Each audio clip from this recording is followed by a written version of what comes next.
Sempat sih aku bilang sama Tuhan, Tuhan, aku bisa jalanin kehidupan ini asal jangan ambil mamaku. Karena kebetulan tuh aku anak terakhir, cukup dimanja orang tua, jadi nggak pernah hidup susah, dimanja. Jadi intinya tuh tidak pernah pisah. Nah kemudian harus merasakan hidup sendirian di luar negeri, mengatur keuangan sendiri. Kemudian punya masalah diatasi sendiri. Akhirnya sebagai seorang ibu yang bekerja itu aku harus mengambil keputusan I have to resign demi mengurus anakku sendiri. Kita ngomongin orang stres dikit bipolar, nah itu salah. Karena we all live in the world with lots of challenges. Setiap orang punya pergumulannya sendiri-sendiri kan. Ngopi di teras bareng Rian. Ya, selamat datang kembali di Ngopi di Teras bareng Rian. Kali ini kita bakal ngobrol-ngobrol bersama dengan Rachel Yosi. Ya. Rachel Yosi, teman-teman yang Semarang mungkin sudah banyak yang tahu juga beberapa. Kan Rachel ini sering nongol sebagai konten kreator ya, termasuknya konten kreator bidang apa nih Rachel? Random banget ya. Oh, random. Food vlogging ya, iya. Macam-macam. Oke. Mungkin sebelumnya kita kenalan dulu sama Rachel. Rachel asli mana, mungkin bisa dikenalin nama asli atau gimana mungkin pertama kali ini? Iya, aku Rachel Yosi Ritonga. Asli dari Semarang, lahir juga di sini. Aku masih sebagai ibu rumah tangga, tapi juga sekaligus konten kreator, seniman, dan juga aktivis satwa. Aktivis satwa, oke. Sebelum kita ngobrol lebih dalam, kita mau tahu dulu dong latar belakang Rachel. Rachel dulu lulusan mana? Jadi S1-ku itu sastra Inggris Unika Sugio Pranoto Semarang. S2-nya Educational Science and Technology itu di University of Twente, the Netherlands. Belanda. Yeah. Kok jurusannya agak jauh tuh, gimana ceritanya itu? Jauh ya. Jadi ya karena waktu itu kan memang aku dapat scholarship. Nah memang anak-anak atau calon-calon mahasiswa yang mau mendapatkan scholarship dari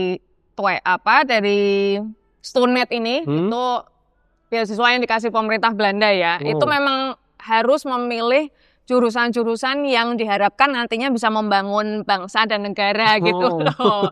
Jadi nggak bisa kalau misalnya kita pilih jurusan yang kayak sastra, seni gitu. Linear nggak bisa ya? Tidak bisa. Nah, jadi ya waktu itu milih sains itu. Ya sebenarnya terpaksa, tapi tapi ya puji Tuhan berguna juga lah. Kok terpaksa tapi selesai kan? Iya harus selesai dong ya. Kan kita harus bertanggung jawab sama pilihan kita gitu kan ya. Itu mempelajari apa dulu di situ Rachel? Jadi itu bidang sains, tapi sebenarnya lebih ke cara bikin kurikulum pendidikan gitu loh. Nah itu kan sebenarnya Indonesia butuh banget yang kayak gitu kan ya. Karena kan tahu sendiri kan kurikulum Indonesia kan gonta-ganti nggak jelas. Dan take a note, tidak tambah bikin pinter anak Indonesia loh dengan gonta-ganti kurikulum itu. Nggak bikin pinter ya? Iya. Beneran. Ya kayak malah bikin bingung ya. Iya. Jadi sayang banget sih ya. Kalau kayak zaman kita dulu itu kan udah jelas kan kurikulum ya satu itu kemudian. Nggak ganti-ganti. Iya betul. Sejak ganti-ganti itu memang kadang membingungkan. Betul, kasihan yang pasti semua pihak kasihan sih menurutku ya. Sekolah juga ya. Sekolah, terutama anaknya, orang tuanya juga kasihan. Kalau Rachel di Belanda itu dulu hidupnya gimana ceritanya ketika itu? Jadi kehidupan mahasiswa rantau ya. Ketika di Belanda tuh memang sudah married atau? Oh belum. Belum. Jadi waktu itu masih umur 20-an ya. Jadi lulus kuliah S1, sempat bekerja, kemudian kerja di bidang apa ketika itu, Rachel? Waktu itu bekerja sebagai interpreter untuk kepolisian Indonesia dan Australia. Wow. Di bidang intelijen. Wow, keren. Terus, nah kemudian memang dari muda banget itu memang udah punya vision, one day aku harus bisa kuliah di luar negeri. Memang udah ada impian ke situ. Sudah punya impian dari remaja masa muda itu. Pengen kuliah luar negeri. Dan ternyata memang kok ya mengusahakan dan bisa tercapai. Terus bedanya hidup kuliah di Indonesia sama Belanda pertama kali gimana itu ketika itu? Tantangan banget sih. Tapi bersyukur sekali, kalau aku pribadi ya bersyukur banget bisa punya kesempatan untuk kuliah di luar negeri. Ya belajar hidup mandiri. Dan senangnya itu tidak perlu sampai membebani orang tua gitu loh. Karena beasiswa itu. Iya, jadi ternyata tidak harus pengen kuliah di luar negeri tidak harus membebani orang tua. Jadi ya diusahakan sendiri. Kemudian kan waktu pertama kali failed. Jadi pertama kali coba apply scholarship itu failed. Nah tapi karena skor IELTS-nya masih berlaku, karena skor IELTS itu kan berlaku 2 tahun. Nggak tahu kalau sekarang ya. Yeah. Tapi kalau zamanku itu skor IELTS berlaku 2 tahun. Nah karena waktu itu bayarnya udah mahal. Sekalian. Jadi aku nggak patah semangat ya. Memang pengen banget sih bisa kuliah di luar negeri. Terus akhirnya tahu failed, gagal. Tahun depannya coba lagi, puji Tuhan lolos. Nah itu pengalaman di luar negeri, hidup mandiri. Karena kebetulan tuh aku anak terakhir, cukup dimanja orang tua aku. Berapa saudara Rahel? 4 bersaudara termasuk aku. Anak terakhir. Iya. Jadi nggak pernah hidup susah. Dimanja, jadi intinya tuh tidak pernah pisah. Nah kemudian harus merasakan hidup sendirian di luar negeri, mengatur keuangan sendiri, kemudian punya masalah diatasi sendiri. Tapi mungkin karena menurut hitungan usia sudah cukup matang ya, jadi mungkin bisa melalui itu gitu. Bedanya apa sih? Hidup di sana lebih enak atau lebih menantang ketika itu? Ya segala sesuatunya itu teratur banget ya. Terorganisir, disiplin waktu, disiplin ritme kehidupan. Jadi semuanya itu menuntut kita untuk most of the time ya, menuntun kita untuk jadi karakter yang lebih baik gitu. Berarti itu ya didikan juga ya di sana. Iya. Kemudian setelah lulus dari Belanda itu apakah Rahel berganti profesi atau menggeluti bidang lain setelah itu? Ya, jadi sempat balik lagi kerja di intelijen itu, tapi kemudian selesai. Nah, kemudian mulai tertarik untuk terjun ke dunia pendidikan ya, karena emang aku sekolahnya di pendidikan biar ke apply ilmunya. Iya, jadi akhirnya mengajar di sekolah-sekolah internasional. Jadi ngajar sebagai apa ketika ini? Jadi guru beberapa mata pelajaran. Waktu itu jadi guru SMP, SD sama SMP. Setelah itu ngajar itu. Ya. Setelah itu kan ini mulai Rahel juga kan banyak orang tahu kan sebagai konten kreator. Sebenarnya mulai konten itu kapan sih? Jadi akhirnya kan aku berada pada satu masa di dalam hidupku yang akhirnya sebagai seorang ibu yang bekerja itu aku harus mengambil keputusan I have to resign demi mengurus anakku sendiri. Karena kan beberapa tahun pada waktu aku bekerja di sekolah itu sebagai guru, itu kan memang tuntutannya itu cukup tinggi. Jadi jadi guru itu makanya kenapa kok kita tuh harus appreciate profesi guru sih, karena itu benar-benar working load-nya tuh banyak banget.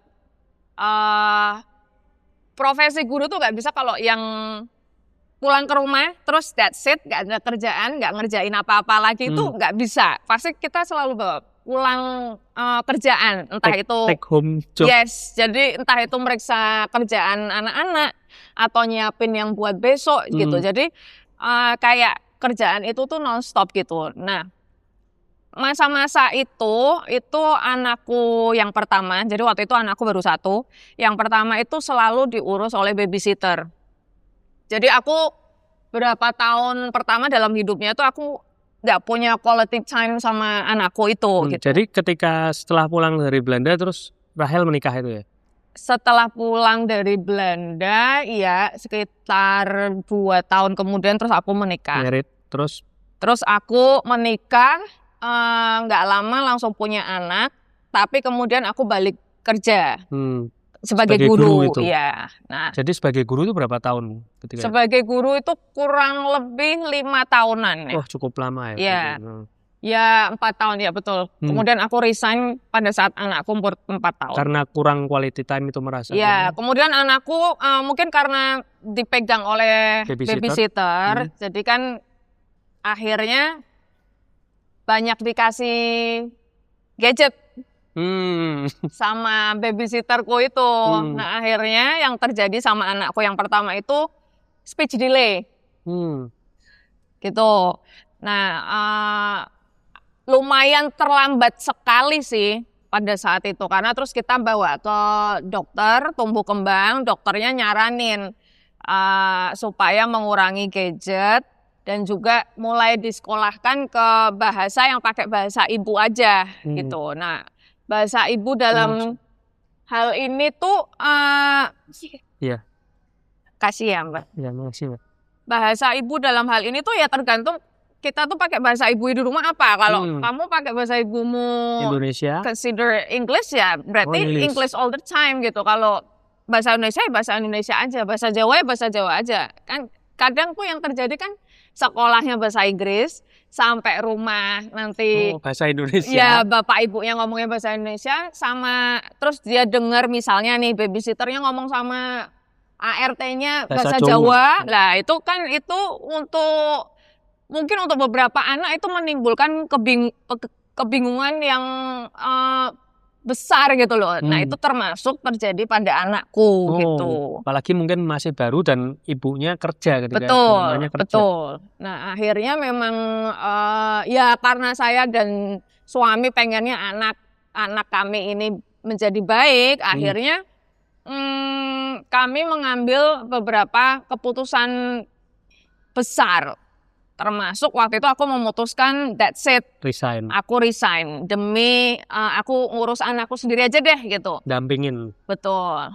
Kebetulan tuh aku termasuk yang kurang beruntung soal babysitter. Jadi kan gonta-ganti gitu loh, keluar masuk. Selain itu mengganggu kerjaanku juga. Ya kasihan anaknya juga kan. Penyesuaian terus. Betul. Dan kan ya kita tahu tidak semua orang punya karakter yang baik ya. Iya. Jadi kasihan anakku juga sih. Jadi sejak itu mulai jadi ibu rumah tangga full. Jadi ibu rumah tangga full. Puji Tuhan dalam waktu aku lupa ya, tapi cukup singkat anakku mulai bicara. Ya karena mamanya langsung in charge ketika itu. Jadi kayak prosesnya juga untuk mengatasi speech delay itu lumayan cepat jadi. Iya, jadi ternyata itu ngaruh, dan aku juga sempat baca research sebelum itu bahwa memang pengaruh bahasa ibu ke perkembangan speech seorang anak itu sangat ngaruh, yaitu tadi kalau kamu dalam satu keluarga memutuskan kamu mau pakai bahasa ibu apa, ya pakailah itu seterusnya secara konsisten sampai anaknya bisa ngomong.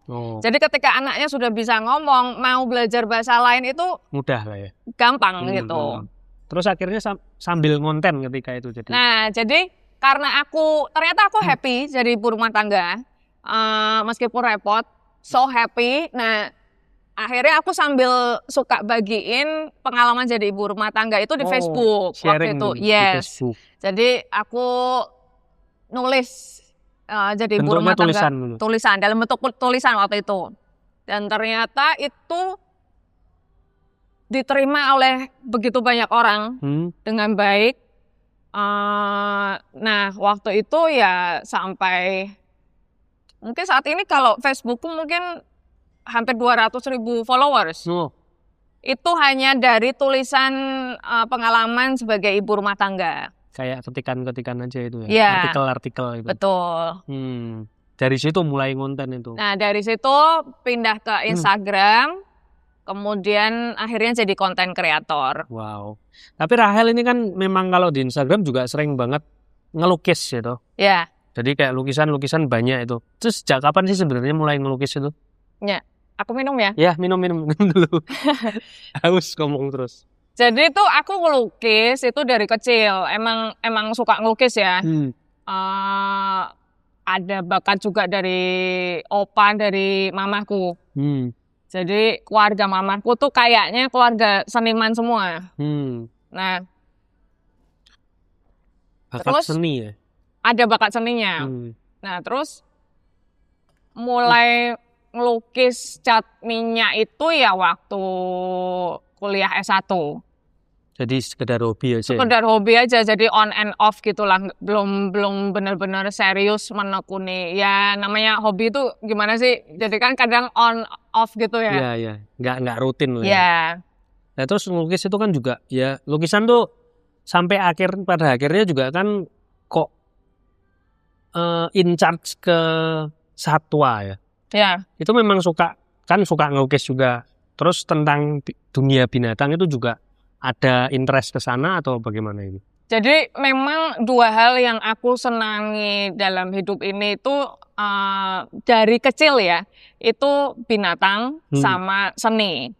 Nah, jadi ini tuh dua hal ini bukan sesuatu yang tiba-tiba muncul baru sekarang tuh enggak sih. Memang dari kecil dua hal ini aku benar-benar seneng. Cuman ya ternyata baru belakangan ini aku bisa mengkolab keduanya gitu. Tapi menggambar atau melukis binatang atau satwa itu memang dari dulu. Jadi kalau pas lagi iseng pengen gambar, ya itu aku selesaikan terus aku simpen. Akhirnya ketika sudah terkumpul koleksi karya itu banyak, akhirnya kemarin kan waktu tahun 2025 aku pameran itu gitu. Jadi memang kalau gambar tuh paling suka memang gambar satwa. Enggak juga, aku gambar apa aja, tapi kemudian karena kemarin ada satu tema tersendiri untuk pameran, ya ternyata koleksi itu bisa ditarik benang merahnya. Oh, jadi ada benang merahnya pada akhirnya. Itu untuk jadi satu tema pameran, karena kalau seorang seniman berpameran itu mesti harus ada satu tema yang jelas gitu loh. Kalau Rahel sendiri gambarnya dulu paling seneng apa sih? Secara personal taste-nya. Secara personal taste. Iya, paling suka gambar apa? Sebenarnya paling seneng dulu ya. Iya. Sebenarnya paling seneng itu gambar orang. Oh, orang. Perempuan. Iya. Karena nggak tahu kenapa ya. Mungkin karena menurutku perempuan itu sosok karakter yang diciptakan Tuhan emang istimewa ya. Kuat gitu loh. Jadi ya dunia ini kalau nggak ada perempuan bisa goncang. Perempuan bisa menggoncangkan dunia, juga bisa meredam goncangnya dunia. Betul. Kalau kemarin tema pamerannya itu tentang apa sih, Rahel? Yang lukisan ya, itu jadi sebenarnya kalau flashback lagi, aku udah pengen banget bisa berpameran tunggal itu dari 10 tahun yang lalu. Jadi itu aku percaya ya, apapun yang kita doakan atau kita impikan, kalau kita serahkan ke Tuhan, terus kita usahakan, itu bisa terjadi. Wow. Jadi kalau kemarin aku flashback itu, aku baru ingat ternyata aku pernah ngomong 10 tahun yang lalu kalau aku tuh pengen banget pameran tunggal. Pameran tunggal. Iya, dan aku menyebutkan itu di dalam salah satu tulisan di Facebookku. Suatu saat aku pengen berpameran tunggal. Walaupun mungkin sadar nggak sadar, unconsciously tidak serius. Maksudnya kan kalau orang serius itu kan mengusahakan gimana caranya. Nah, dalam waktu kurun waktu 10 tahun itu sebenarnya tidak serius aku mengusahakannya. Tapi kan di dalam perjalanan waktu itu kan aku melukis, menggambar. Aku tidak tahu itu akan membawa kemana, bahkan sudah lupa kalau pengen pameran tunggal gitu. Nah, cuman ya tetap aja aku lukisan sesederhana apapun aku simpan gitu. Di filing semua. Betul. Sampai pada tahun 2024 aku kehilangan mamaku. Mamaku sakit, terus dipanggil Tuhan. Nah, itu satu peristiwa yang benar-benar berat dalam hidupku sih. Karena mamaku tuh sosok yang benar-benar jadi pegangan aku ya. Ya mama, ya pendoa, sahabat, pendengar, terus motivator gitu. Nah kemudian sempat sih aku bilang sama Tuhan, Tuhan aku bisa jalanin kehidupan ini asal jangan ambil mamaku.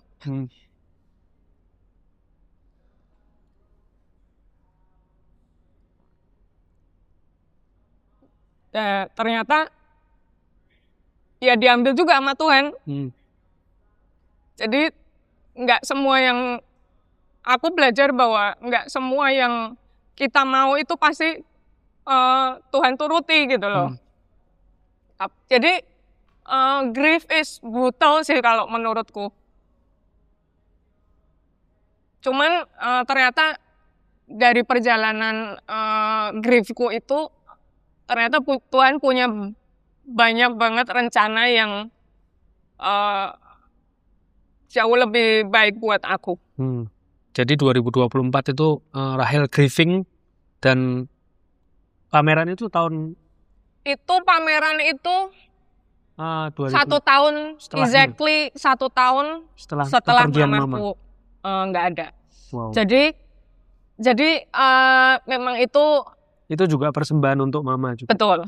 Jadi mamaku nggak ada, terus kemudian aku sempat kehilangan apa ya, kayak tujuan hidup ya. Maksudnya kan kok endingnya gini gitu loh.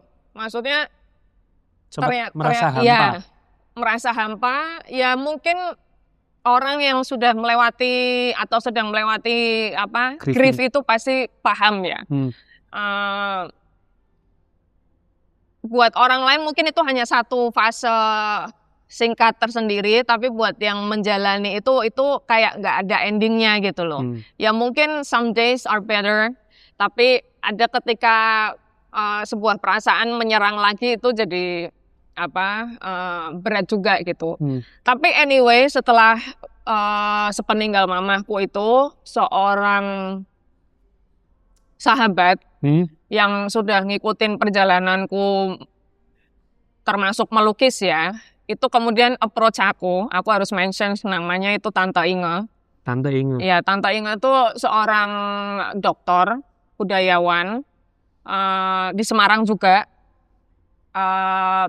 Tante Inge itu sudah mengikuti perjalanan tulisanku, terus lukisan dan sebagainya. Nah, kemudian Tante approach aku, Tante tanya, kalau Tante Inge panggil aku kan Yosi.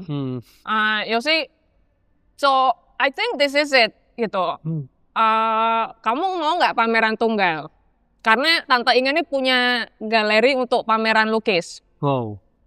Gitu. Nah, terus karena aku termasuk orang yang suka di challenge juga, I was like, ya udah gitu, why not gitu kan? Padahal sebenarnya aku nggak punya, aku waktu itu tidak ada rencana, tidak punya lukisan yang banyak, tapi aku bilang aja iya. Wow. Nggak tahu caranya ke depan gimana, mau seperti apa gitu, tapi I said yes. Terus tapi yang satu hal yang mendorong aku untuk melakukan pameran ini adalah aku would like to have a tribute to my mother. Gitu. Makanya akhirnya tema pameran tunggalku yang pertama kali kemarin itu adalah judulnya Ibu. Ibu. Ya, jadi akhirnya lukisan-lukisan yang aku pamerkan itu sebagian adalah koleksi karyaku yang kemarin sudah aku buat di masa lalu, sama kemudian beberapa lukisan yang memang temanya itu adalah ibu, perjuangan seorang ibu di dalam kehidupan ini. Jadi ada yang about my mother, tapi juga in general mothers in the world gitu. Ibu-ibu di dunia ini. Iya. namanya. Wah, keren. Terus kok setelah itu kok Rahel juga sempat ada lukisan yang akhirnya concern ke arah satwa, terus jadi apa yang cerita viral itu loh. Iya. Itu gimana sih ceritanya, perjalanannya gimana kok? Iya, itu menarik banget sih. Jadi kan sebenarnya kan awalnya itu di Instagram itu, kalau aku kenalnya tuh dari Instagram duluan ya. Kayaknya sih mereka punya beberapa akun di platform lain sih. Jadi Tesonilo National Park itu kan mulai di tahun 2024 itu mulai trending. Mereka mulai sering bikin akun soal gajah-gajah mereka. Nah, Tesonilo National Park itu. Tesonilo National Park. Cuman lihat Instagramnya dulu pertama kali.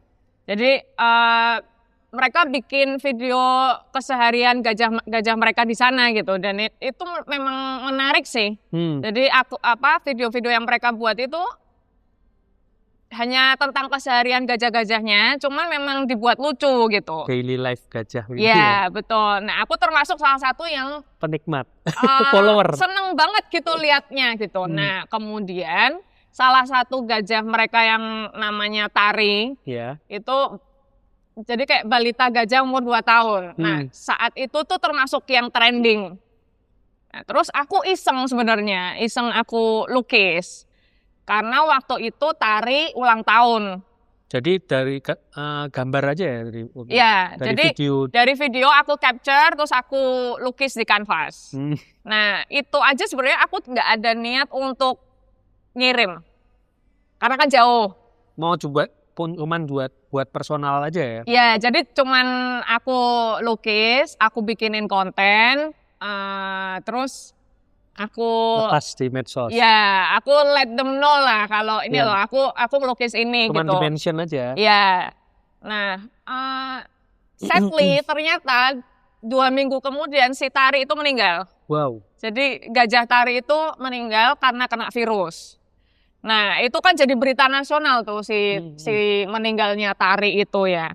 Nah, kemudian aku dapat desakan dari suamiku sama teman-teman netizen itu, Kak, dikirim aja gambar yang kemarin gitu. Oh, disuruh kirim? Ya, kirim aja. Kira-kira alurnya seperti itu ya. Jadi yang tadinya sebenarnya aku nggak ada niatan untuk kirim, tapi karena kejadian itu, terus akhirnya aku mengirimkan ke sana. Fisiknya dikirim ke sana? Dikirim ke sana. Itu ukuran berapa, Rahel, ketika itu? Itu ukuran berapa ya?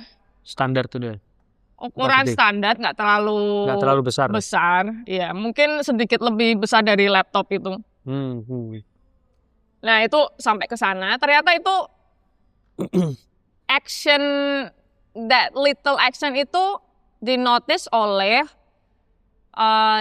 kepala dirjen pelaksana jasa lingkungan. Kira-kira seperti itu. Itu adalah sebuah direktorat di bawahnya Kemenhub. Jadi memang nggak ada intensi apa-apa. Jadi aku benar-benar purely, aku tidak mengharapkan any reward ya. Jadi benar-benar karena memang aku senang melukis, terus kan honestly memang tadinya niatku tidak mengirim ya, gitu cuman loh. Buat pribadi kan? Iya, jadi ya karena aku senang, terus aku bikinin konten, I let them know. Tapi karena terus ada satu kejadian itu, akhirnya aku kirimlah ke sana. Nah, rupanya itu dinotis oleh kepala dirjen itu. Nah, kemudian aku dapat surat nih, dapat DM, ditawarin mau nggak perjalanan gratis ke sana gitu. I was like wow gitu. Maksudnya our little deed itu ternyata berdampak sebesar itu. Iya, gitu loh. Maksudnya kan memang aku tidak ada niat apa-apa. Bahkan berpikir ke sana pun enggak. Tidak. Jadi ya tentu saja nggak nolak dong ya. Iya. Ditawarin perjalanan gratis ke Tesonilo. Tesonilo itu di kawasan? Di Riau. Di Riau? Iya. Gitu. Akhirnya singkat cerita kesana deh aku. ke sana terus Sendirian saat itu? ditemani suamiku. Berdua berarti? Iya. Nah, pada saat aku pertama kali ke sana itu, Tesonilo itu lagi trending soal perambahan hutan itu. Kan itu Oh. rame. Jadi Iya, kedatanganku, aku pikir itu semua emang udah diatur Tuhan ya. Nah, bulan apa itu berarti, Rahel? Itu November 2000, itu mungkin Oktober. Oktober yang pertama ya, itu 2024. Oktober 2025. 2025. Iya. Oh iya, pas perambahan hutan itu ya. Betul. Jadi tuh pada saat kedatanganku ke sana itu Tesonilo lagi trending soal perambahan hutan itu. Nah, kemudian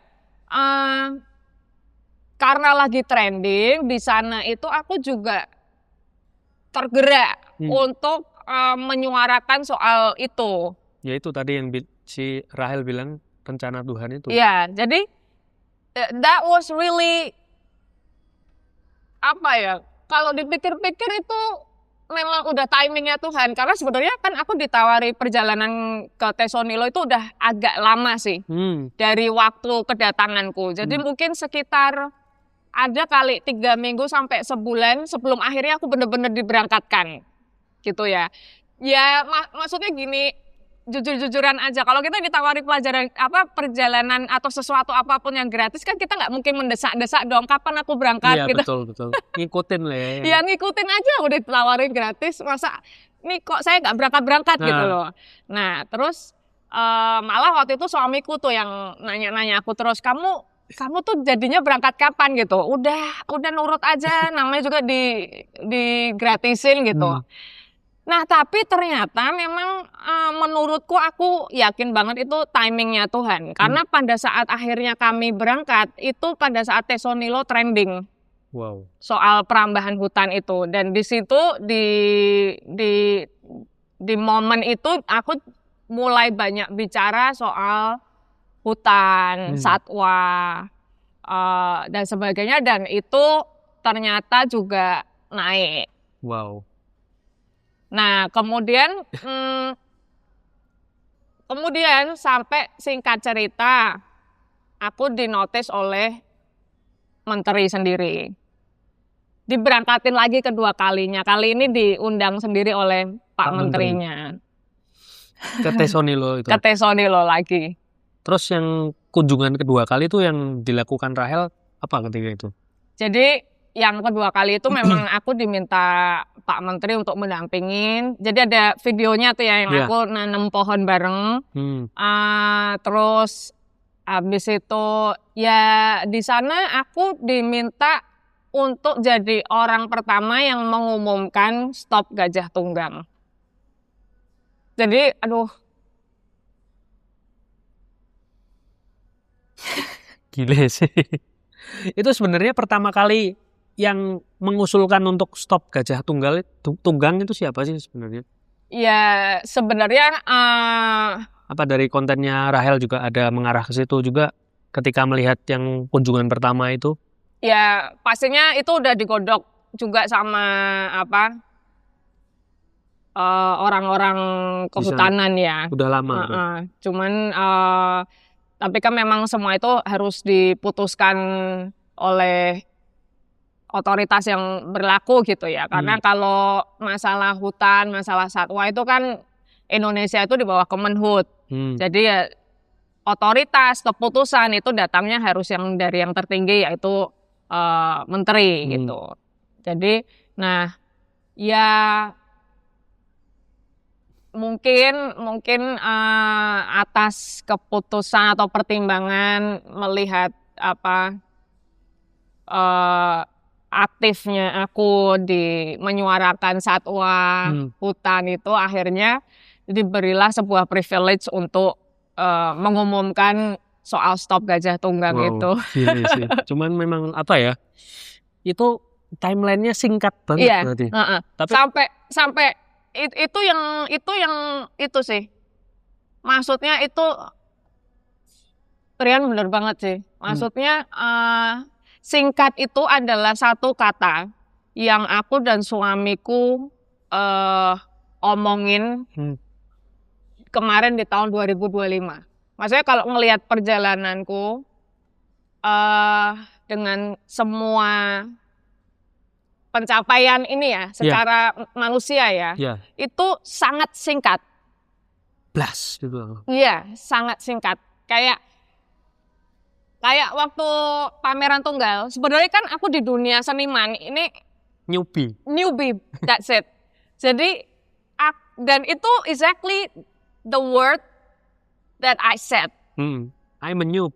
Ya, aku seorang newbie di dunia seni.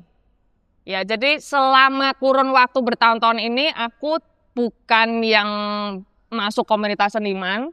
Aku belum pernah berpameran tunggal sama sekali. Tapi kemudian Tuhan minta dan kasih aku kesempatan, kamu berani nggak pameran tunggal? So I took the chance. Dan tapi tentunya kan semua itu harus dengan kerja keras ya. Dibarengin dengan kerja keras, nggak mungkin tiba-tiba kamu pengen pameran tunggal terus kayak jadi sendiri. Ya kayak mujizat jadi sendiri kan nggak mungkin. Jadi memang tetap ada kerja keras di situ gitu. Tapi kemudian bisa terjadi pameran tunggal itu. Kemudian aku mendapatkan beberapa komentar dari seniman juga bahwa belum pernah ada seniman perempuan di Semarang yang berani berpameran tunggal seperti ini. Jadi banyak seniman perempuan, tapi yang berani berpameran tunggal jadi gitu, kayaknya baru Rahel Yosi gitu. Padahal sebenarnya bukan seniman juga. Iya, padahal sebenarnya totally a newbie gitu loh. Nah, kemudian itu terjadi. Kemudian ini a bit fast forward. Pada saat aku pameran, ini kan pameran tunggal pertama ya. Pada saat aku pameran ada beberapa teman seniman yang sudah jauh lebih profesional dan sangat-sangat experience itu datang ke pameranku. Terus mereka bilang ke aku, kalau lukisan yang satu ini nanti belum terjual, bisa nggak kalau lukisan yang satu ini ikut pameran internasional di Jakarta? Wow. And I was like, oh my goodness. Itu lukisan yang apa sih? I will tell you later. Dan akhirnya hanya dalam waktu kurun 3 bulan, aku ikut pameran internasional yang pertama kali di Jakarta. Jadi it happens so fast, everything happens so fast. Kalau dipikirin itu kayak kalau pakai kekuatan sendiri kayaknya nggak mungkin gitu loh. Kalau bukan Tuhan, nggak mungkin kayaknya. Iya, maksudnya tuh aku tuh seniman newbie banget gitu, tapi udah boleh dikasih kesempatan Tuhan untuk pameran tunggal, terus langsung pameran internasional. So ya itu pengalaman spiritual buat aku sih. Dan 2025 juga itu tentang gajah itu juga. Yes. Di tahun yang sama. Iya, di tahun yang sama. So 2024 kehilangan. I lost my mother. Tapi Tuhan ganti itu di tahun 2025. Exactly 1 year. Iya. Wow, Tuhan baik banget. Jadi 2025 kalau tadi Rahel juga bilang, suami juga bilang singkat dan cepat. Singkat dan cepat. Dibawa kayak melaju banget. Iya. Jadi yang tadinya tuh tertatih-tatih. Grieving terus. Hampa itu. Aduh. Terus aku mau ngapain ya Tuhan ya? Maksudnya aku nggak punya pegangan lagi gitu. Terus tapi dipercepat. Gile.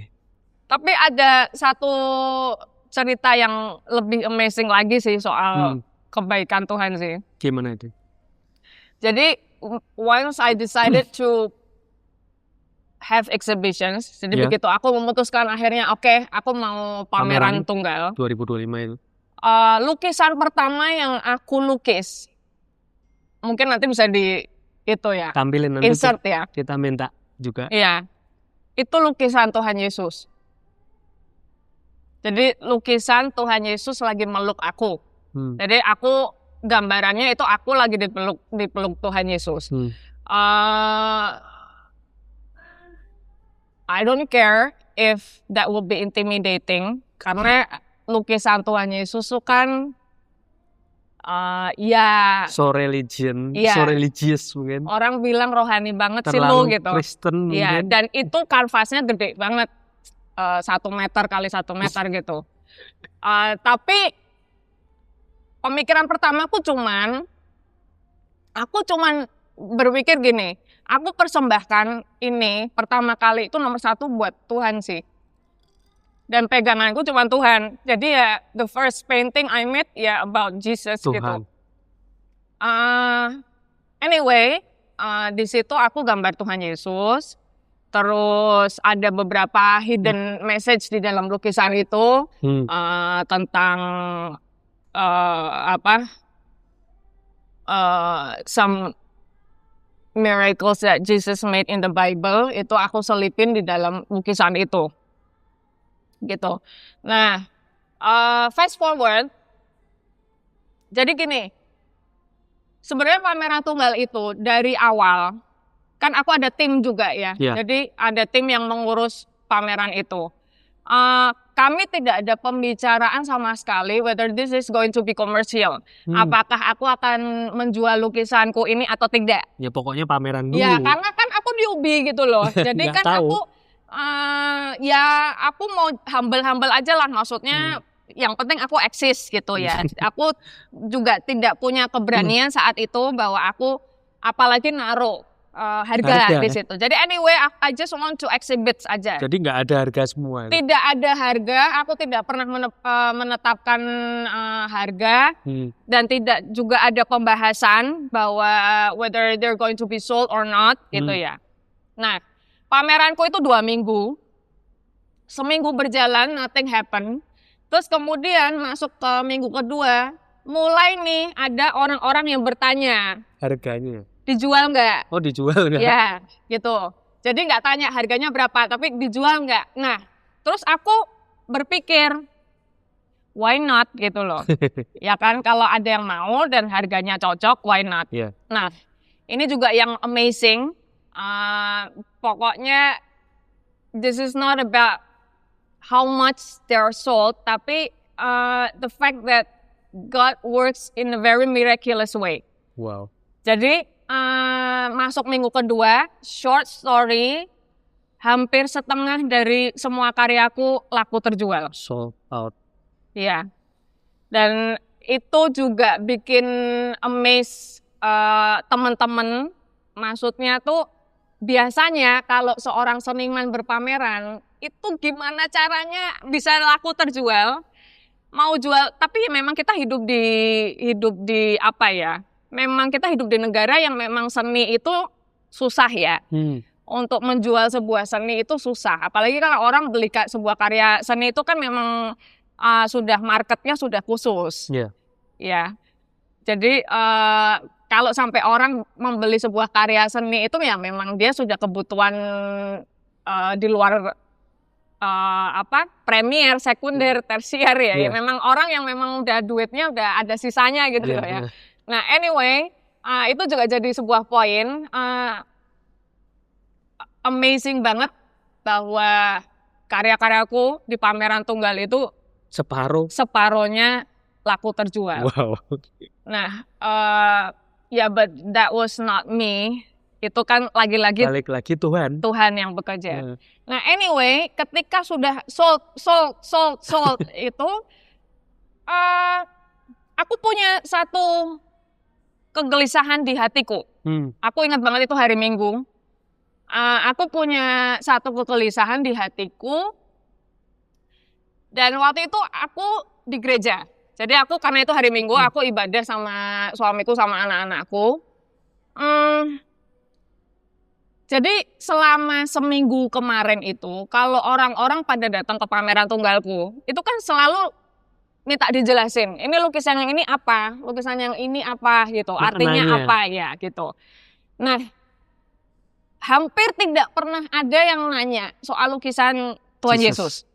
Nggak ada yang nanya tentang Yesus. Hampir tidak pernah ada. Kalaupun ada itu karena aku pengen menjelaskan dan biasanya tentu aja ke yang aku tahu mereka Yang kenal, Christians ya. yang kenal. Iya, berarti ya. betul, yang kenal gitu. Nggak mungkin tiba-tiba aku kalau ini tuh lukisan Tuhan Yesus begini-begini ya. Iya.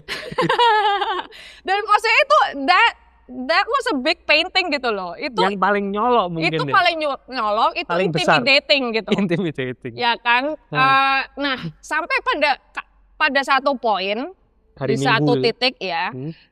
aku mulai gelisah. Kan udah banyak yang laku terjual itu. Terus aku tanya sama Tuhan, pas di gereja tuh, Tuhan apa ada yang salah sama lukisan Tuhan Yesus? Tanyanya begitu. Iya, apa ada yang salah? Apakah ini terlalu, ya kalau bahasaku itu tadi, intimidating gitu. Maksudnya aku tuh pengen ada engkau gitu loh. Tapi nggak ada yang even Notice. pengen tahu gitu loh. Apalagi beli gitu. Terus apa ada yang salah gitu. Terus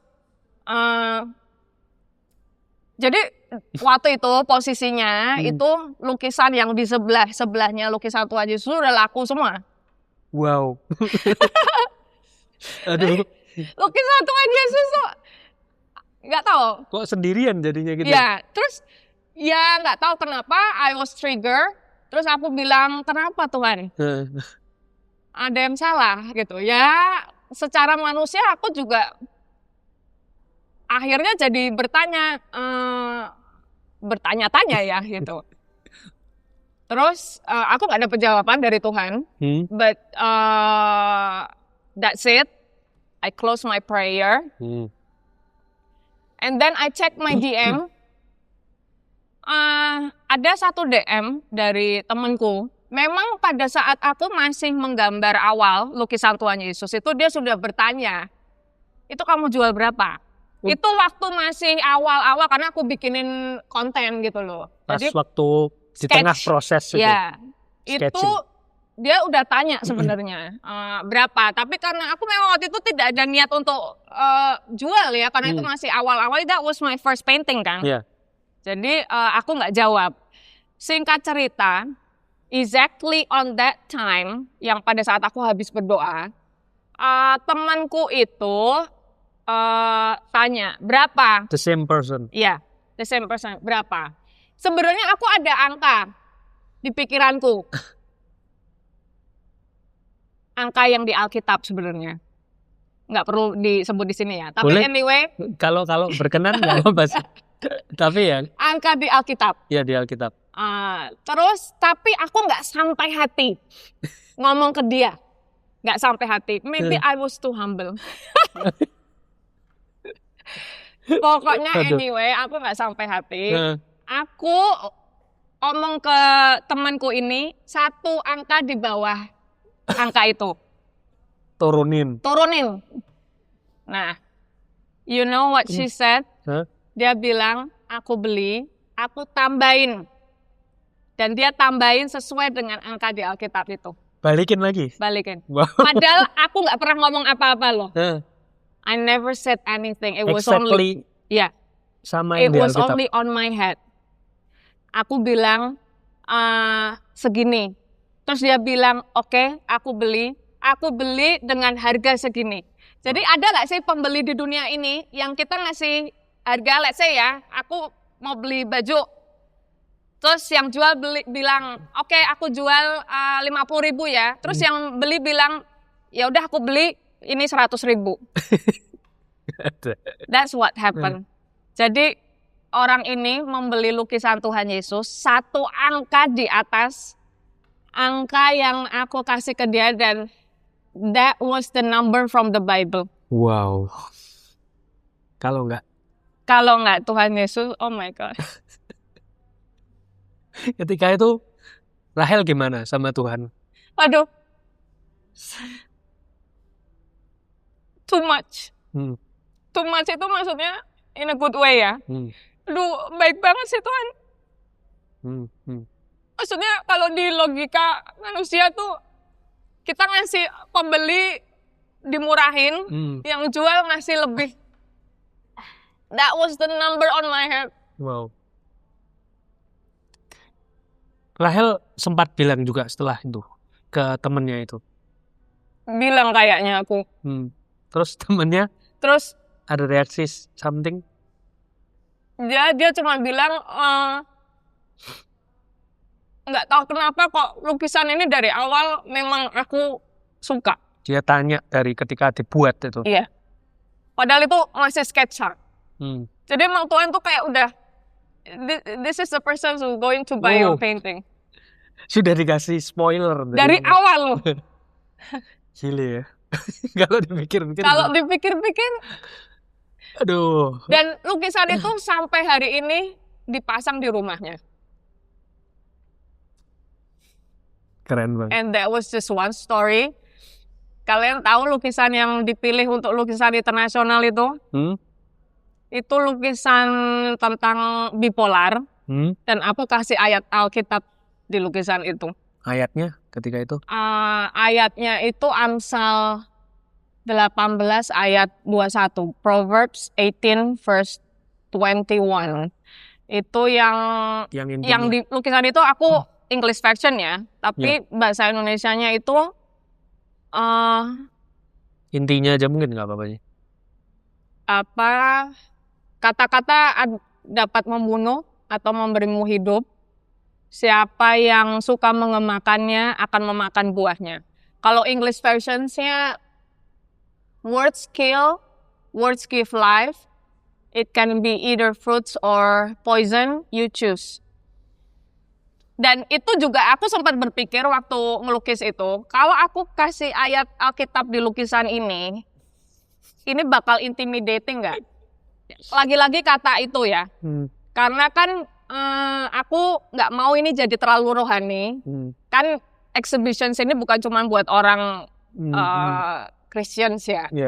Tapi anyway, I did it. I don't care. Kan kalau ya kita tuh kan memberitakan kabar baik bisa lewat mana aja gitu ya. Kita nggak selalu jalan-jalan terus berkhotbah ya. Kita bisa mengkolaborasikan apapun yang kita lakukan ya dengan kabar baik itu. Nah, jadi aku insert sedikit ayat Alkitab. Wow. Dan itu yang dipilih untuk lukisan internasional. Pameran internasional. The only one. The only one. Wow. Sebenarnya kalau ngobrol tentang bipolar tadi, itu yang dialami oleh Rahel. Iya. Tahun berapa itu ketika itu? Kayaknya itu aku didiagnos sama dokterku, sama psikiater itu tahun 2012-an lah. Jadi flashback ke lalu. Jadi rupanya itu kalau in my case ya, bipolar itu mungkin dari pola asuh yang keliru, di mana orang tua kita mungkin kalau in my case mungkin orang tua aku tidak menyadari bahwa itu salah.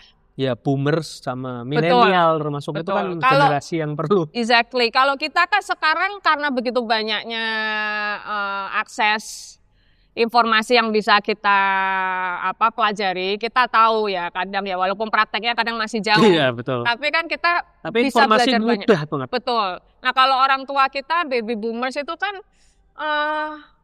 ya mereka nggak mendapatkan banyak akses informasi. Dan mereka juga dididik oleh generasi di atasnya baby boomers. Mereka sebenarnya generasi-generasi yang terluka. Betul. Dan menurunkan lukanya pada milenial ini. Seperti kita ini banyak luka warisan dari boomers yang nggak disadari dan mereka nggak mau menyadari dan introspeksi, refleksi juga mereka jarang. Yang kita nggak ngejat semua yang boomers seperti itu, cuman ya itu boomers mewariskan luka tanpa mereka sadari kebanyakan. Jadi milenial ini sebenarnya juga punya banyak warisan luka. Yes, exactly. Termasuk ya itu yang aku alami akhirnya jadi bipolar syndrome. Jadi yang terjadi itu ya di 2012 itu. 12 itu jadi aku sebenarnya sudah membawa luka itu, tapi kemudian aku menikah. Nah, Kemudian aku manifestasikan luka itu ke orang terdekat, yang paling dekat, yaitu suamiku. Gitu. Jadi mungkin banyak kekecewaan, kemarahan, terus pelampiasannya adalah ke suamiku. Kemarahan masa lalu jadinya ke pasangan akhirnya. Betul. Nah, itu yang terjadi itu adalah orang tuaku secara tidak sadar itu membedakan antara aku dengan kakak-kakakku gitu loh. Jadi ternyata luka itu tidak disadari membuat aku terluka.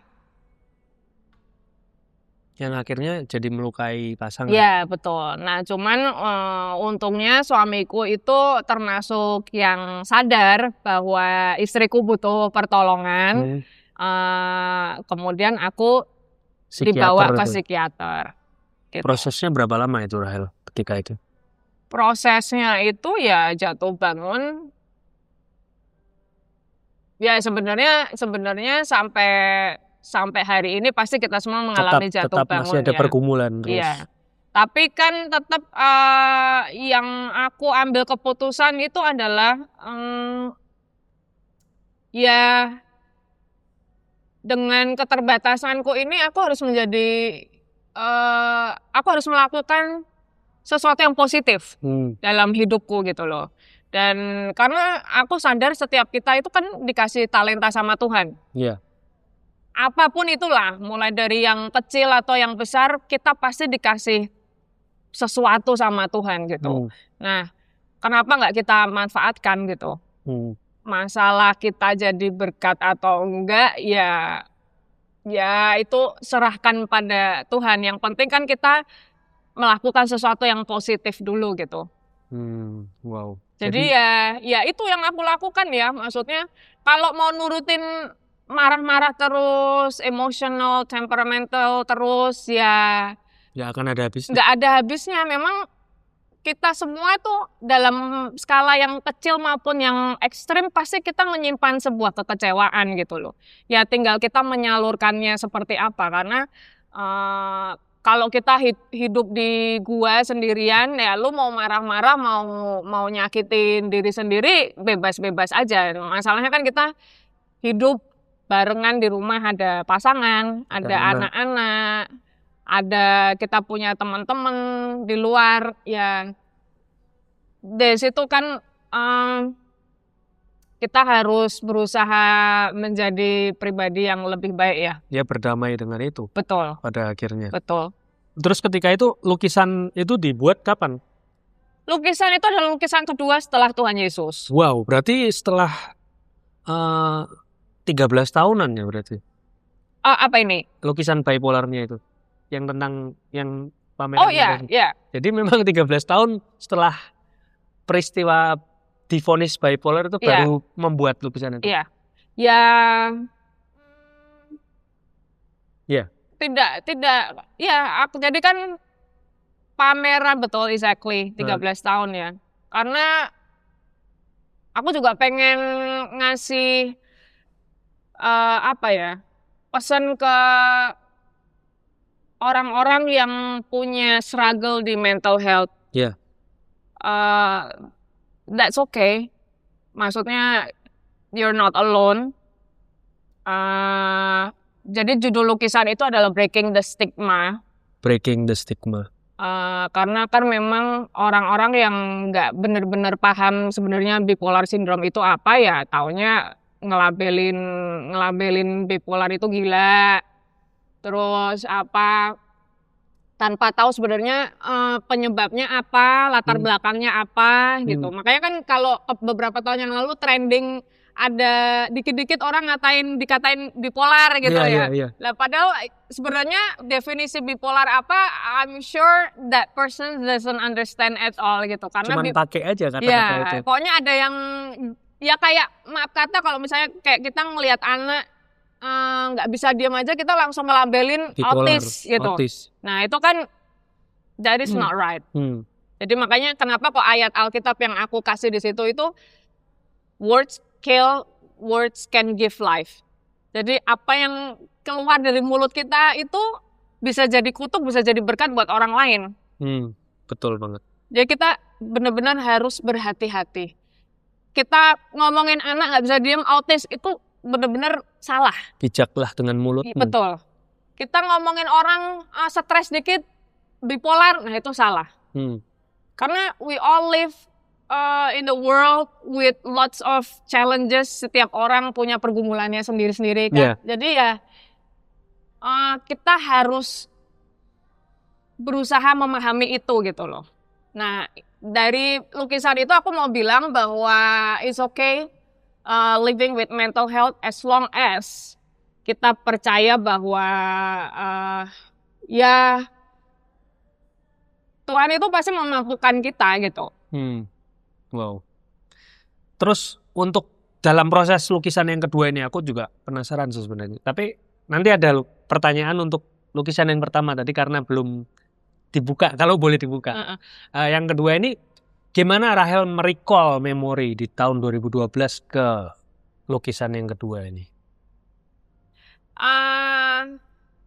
Merecall ya. Jadi bipolar itu, at least yang aku alami ya, karena bipolar itu kan ada tingkatannya juga.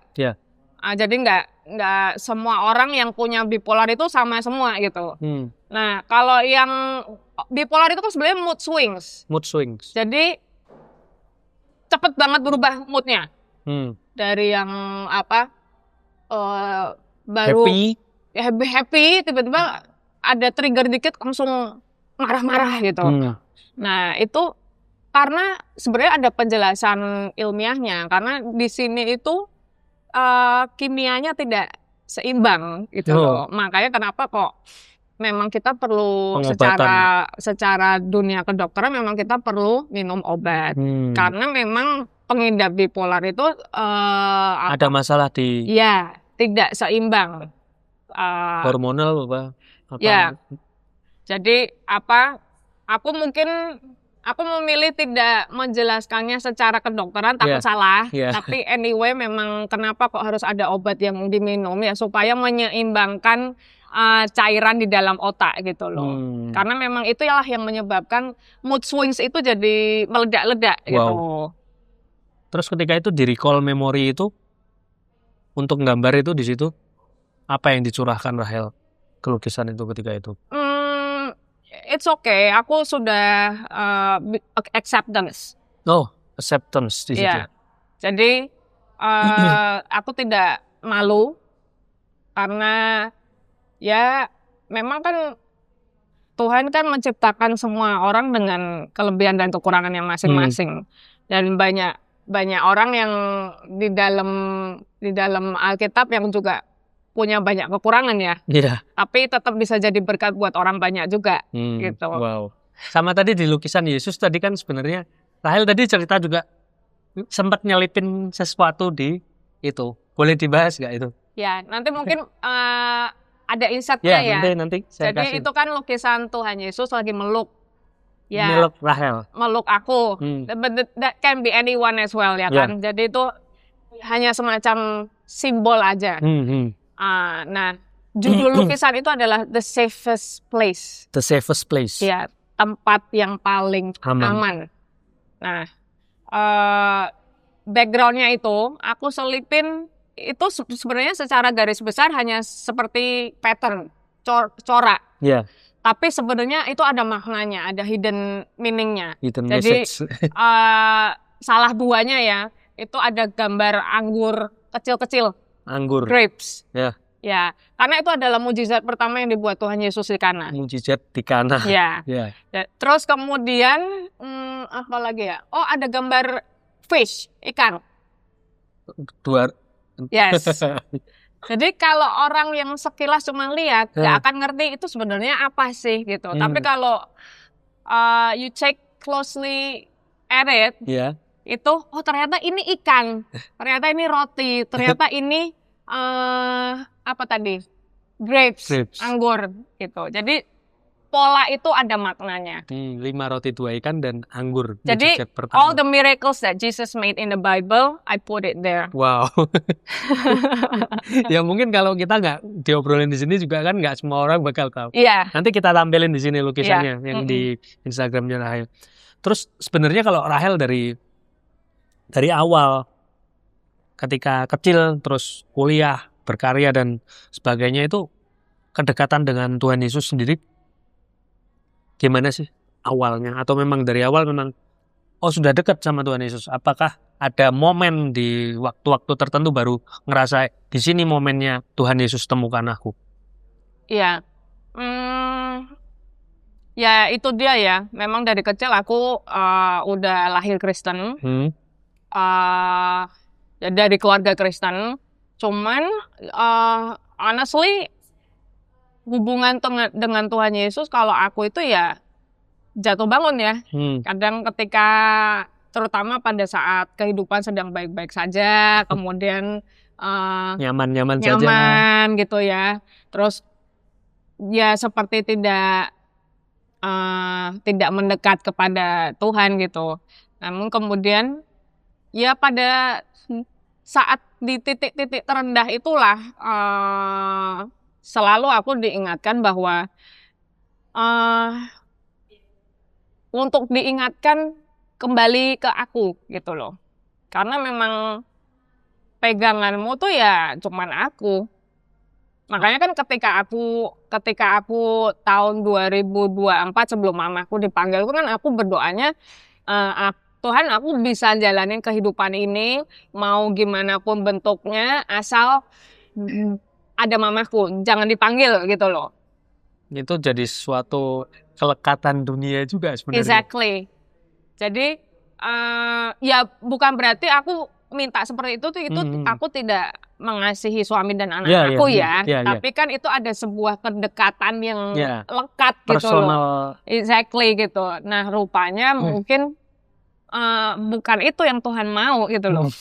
Dekatnya harus sama itu dulu. Iya, walaupun itu sebuah hubungan yang baik kan, ibu dan anak itu sebuah hubungan yang baik, tapi rupanya bukan itu dan memang bukan itu rencana Tuhan. Dia ambil benar. Ya gitu. Cuma kan walaupun berat, tapi kan aku baru sadar ini ketika kita ngobrol sekarang ini ya. Ternyata memang kalau lihat flashback perjalananku dari mamaku dipanggil sampai hari ini itu rencana Tuhan itu bisa ditetapkan seperti itu mungkin karena aku juga memutuskan untuk oke, aku mau gitu. Bukannya yang udah deh biarin aku bersedih-sedih dulu ya. Maksudnya this breaks my heart, jadi lebih baik aku menikmati masa-masaku ini dulu gitu. Tapi kayaknya yang aku pilih adalah walaupun sakit, aku maju terus aja gitu loh. Sampai ada tahun 2025 yang sangat cepat dan akselerasi banget gitu. Wow, ya memang kayak setelah menyadari Rahel kayak hubungan dengan mama memang baik di mata dunia kan baik. Tapi kalau Tuhan ada rencana yang lebih baik menurut Tuhan ya, ternyata indah. Setelah itu. How beautiful God plan itu loh. It is. Karena kalau ya sekali lagi jangan disalah mengertikan bahwa ternyata secepat itu kamu keluar dari masa dukamu, tidak gitu. Tapi kalau misalnya mungkin kalau mamaku masih ada, ya itu udah zona nyamanku sekali sih. Mungkin tidak akan pernah ada pameran tunggal juga. Tuhan pindahkan Rahel ke posisi yang berbeda. Sehingga bisa lebih ringan dalam mungkin jalan-jalannya yang 2025 itu ngebus banget kan juga. Wow, keren sih. Itu ya kadang ya semoga kita semua bisa belajar dari kisahku ini ya. Bahwa ada panggilan kita itu bisa terpenuhi mungkin dengan cara Tuhan harus ambil salah satu yang harus diambil dalam hidup kita. Apapun yang diambil bisa apapun, bisa jadi apapun itu. Dan biasanya itu memang bukan sesuatu yang enak sih. Soalnya kalau semua enak pasti kita nggak akan belajar apapun ya. gitu. Karena ternyata I was also surprised banget dengan diriku sendiri. Jadi sampai ke panggilan tadi ya. Ternyata semua itu ya panggilannya Tuhan ya. Terus kalau momen sendiri kalau di Rahel kayak momennya ada nggak sih momen mungkin belakangan ini atau mungkin pas setelah Mama dipanggil itu adakah suara-suara Tuhan yang menuntun Rahel untuk melangkah ke depan? Ya, oh ya tadi aku sempat mention soal calling ya. Iya. Jadi aku tuh agak kaget juga karena kan belakangan ini setelah aku mulai aktif di satwa dan lingkungan itu, ada satu nama yang aku baca yang udah berpuluh-puluh tahun ini aku lupakan. Jadi ada satu nama ketika ada satu isu soal lingkungan, terus nama itu muncul. Nah itu adalah satu nama seorang conservationist terkenal. Sempat baca dulu tentang ya, itu. Jadi nama itu pop up lagi gitu loh. Terus aku baru sadar ternyata ada nama ini gitu loh. Yang karena kan memang berpuluh-puluh tahun ini karena perjalanan hidupku ya. Kuliah, terus kerja, terus berumah tangga, terus berbagai macam itu, sehingga nama ini sudah aku lupakan dan tidak familiar lagi. Tapi karena belakangan ini aku mulai aktif di isu lingkungan dan satwa, kemudian nama ini muncul pop up karena di satu artikel itu nama salah satu conservationist yang udah pass away, tapi dia memang salah satu pionir gitu loh. Nah, aku baru inget, Tuhan ingetin aku lagi bahwa ternyata kalau zamanku dulu waktu SD itu kita di antara teman sekelas itu suka giliran ngisi diary. Iya. Ingat gak? Pernah. Nama. Di oper kan? Ya. Kita tempat tanggal lahir, hobi, cita-cita, itu zaman kita dulu kayak gitu ya. Nah, it was really amazing bahwa ternyata dari zaman aku kelas 5 atau kelas 6 SD itu, aku sudah menulis di diary itu. Seorang anak umur 9 atau 10 tahun ya waktu itu ya. Idolaku adalah nama conservationist itu. Jadi sebenarnya panggilan hidupku tuh dari dulu. Di-recall lagi. Iya. Jadi nama conservationist itu sudah aku tulis di diariku waktu SD, idolaku. Dan setelah 30 tahun kemudian, aku menjalani kehidupan ini gitu loh. Berarti jadi itu maksudnya benang merahnya sudah ada dari dulu. Jadi kan ini bukan sesuatu yang baru sekarang aja muncul gitu loh. Jadi itu mengingatkanku bahwa sebenarnya selama itu sesuatu yang baik, ya Tuhan sudah menetapkan langkah-langkah hidup kita gitu loh. Keren ya kayaknya. Kalau dikonek-konekin semua ternyata connect ya. Mungkin ya panggilan dari Tuhan juga udah lama banget ternyata. Iya. Di zaman diary SD. Iya. Jadi nama itu aku sudah berpuluh-puluh tahun tidak ingat karena memang sudah perjalanan hidup yang random ya. Nah, boleh di-share nggak namanya? Dr. Dian Fossey. Itu seorang conservationist terkenal. Jadi kenapa kok aku dulu masukin nama dia? Karena seingatku waktu itu aku nonton video dokumenterinya dia waktu sama orang utan. Oh. Berarti kan memang dari kecil aku sudah suka dengan dunia itu. Iya. Dan ternyata dengan momen yang di 2025 itu yang begitu cepat itu, ya Tuhan ajak kembali ke passion panggilannya. Betul. Jadi ini bukan sesuatu yang bukan sesuatu kebetulan. Bukan sesuatu yang kebetulan, memang ada benang merahnya di situ gitu. Dan jauh banget itu. Jauh banget. Jadi bukan yang tiba-tiba kan memang kadang di dalam kehidupan ini kan kita tiba-tiba suka sesuatu which is ya normal. Normal ya. Tapi tidak ada yang salah. Ternyata setelah ditarik benang merahnya yang panjang banget itu. Tapi kalau in my story ternyata ini sudah dari dulu banget. Berpuluh tahun lalu. Ya itu kalau juga Tuhan nggak bukakan memori itu juga Rahel kayaknya nggak bakal ingat tentang itu. Iya, Ya puji Tuhan sih dibukakan tentang iya. itu. Saat ini sendiri kalau Rahel mengikuti komunitas tertentu atau mungkin ada sel grup tertentu yang menguatkan nggak untuk perjalanan kehidupan dan spiritual Rahel? Ada nggak? Ada. Aku ada grup, kalau di gereja kami itu namanya CG. Sel group. Ya. Ya. Satu hal yang pasti sih, maksudnya kalau kita punya satu komunitas, itu tidak harus selalu mereka juga punya satu kesamaan kesenangan atau apa ya. Tapi yang pasti mereka support kita, mengingatkan kita untuk kedekatan yang khusus dengan Tuhan Yesus gitu loh.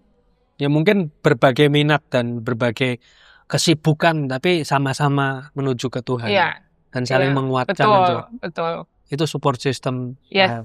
Kalau dari untuk pegiat lingkungan atau sebagainya itu ada? Ada juga. Jadi aku punya komunitasnya untuk masing-masing ini ya. Jadi ada komunitas seniman, komunitas pegiat satwa.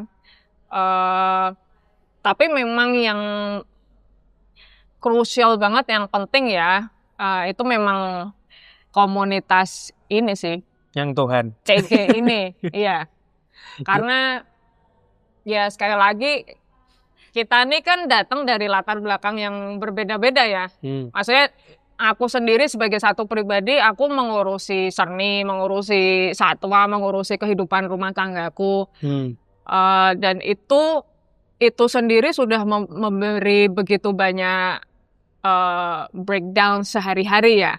Itu aku sebagai satu individu, belum yang teman-teman yang masing-masing juga gitu. Yeah. Nah, kemudian ketika kita berkumpul, ya fokusnya tuh hanya kembali ke Tuhan aja. Lainnya gitu. Ditinggalkan. Betul. Kalau kita memusatkan perhatian terus pada pekerjaan, pada even kepada urusan rumah tangga ya itu it can be really stressful. Nggak ada habisnya. Jadi ketika kita berkumpul, melepaskan beban masing-masing, terus ya pada dasarnya hanya saling mengingatkan bahwa Tuhan itu baik, ya itu kan jadi kayak bebannya itu udah lift up gitu loh. That's all sih. Wow, keren. Ya benar sih, aku terasa juga kalau dalam komunitas, apalagi kalau komunitas yang menuju ke pusatnya Tuhan tuh nggak ada omongan tentang lain-lain selain Tuhan. Betul. Yaitu yang bisa mengangkat semua burden ini di dunia. Exactly. Ya itulah. Kalau untuk Rahel, kembali ke problem soal sekarang gajah tunggangan juga udah nggak boleh. Kedepannya gimana itu? Sebenarnya PR Indonesia soal satwa ini, masih banyak banget sih. Karena itu memang hanya kecil banget ya berarti? Iya, itu hanya satu aja. Masalahnya yang menjadi masalah besar adalah sudah keterlambatannya sudah banyak gitu. Jadi baru-baru ini aja kan ya mulai timbul kesadaran banyak orang tentang satwa, tentang hutan gitu ya. Contoh kecilnya aja di komunitas pertemananku aja, beberapa dari mereka bilang, kalau bukan karena lihat kontenmu, aku nggak pernah tahu bahwa sebenarnya gajah itu kasihan loh ditunggangin gitu. Nah, jadi ya sebenarnya banyak yang kita nggak tahu ya, atau belum tahu ya. Karena tidak ada edukasi soal itu, gitu. Jadi satu hal kecil yang patut disyukuri, karena waktu-waktu ini isu satwa dan lingkungan itu mulai jadi trending di Indonesia. Walaupun menurutku agak sedikit terlambat ya. Terlambat, ya. Tidak sedikit lagi sih, udah terlambat banget ya. Yeah. Karena kayak mau nyelamatin hutan itu udah terlambat banget karena udah banyak yang dirambah. Iya.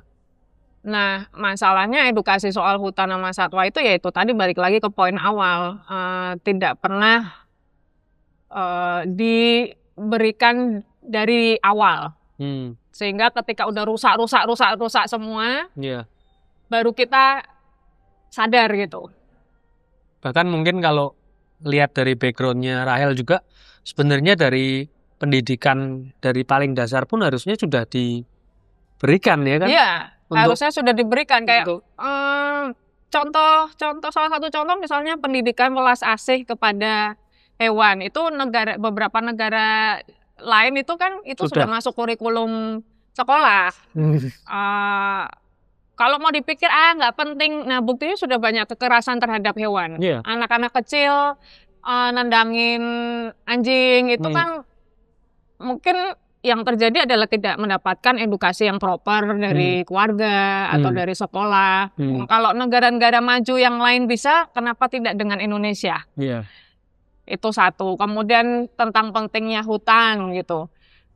Kalau sudah terjadi bencana banjir gitu, baru kita dapat edukasi bahwa sebenarnya hutan itu penting. Karena bisa menyerap air. Tapi kan telat. Udah hancur semua. Hutannya udah hampir habis gitu. Nah, puji syukur Menteri Kehutanan yang sekarang kayaknya itu dibandingin yang sebelum-sebelumnya aksinya terhitung nyata gitu. Tapi hutannya udah terlanjur rusak. Jadi kalaupun dari beliaunya ada niat baik untuk memulihkan hutan, itu butuh waktu yang lama banget. Iya, puluhan tahun, kan bisa ratusan ya mungkin. Makanya kan kita numbuhin pohon aja butuh waktu. Jadi pohon bisa tumbuh setengah saja itu butuh waktu 10 tahun. Iya. Nah, yang kayak gini itu jadi kerinduanku untuk mulai menyuarakan.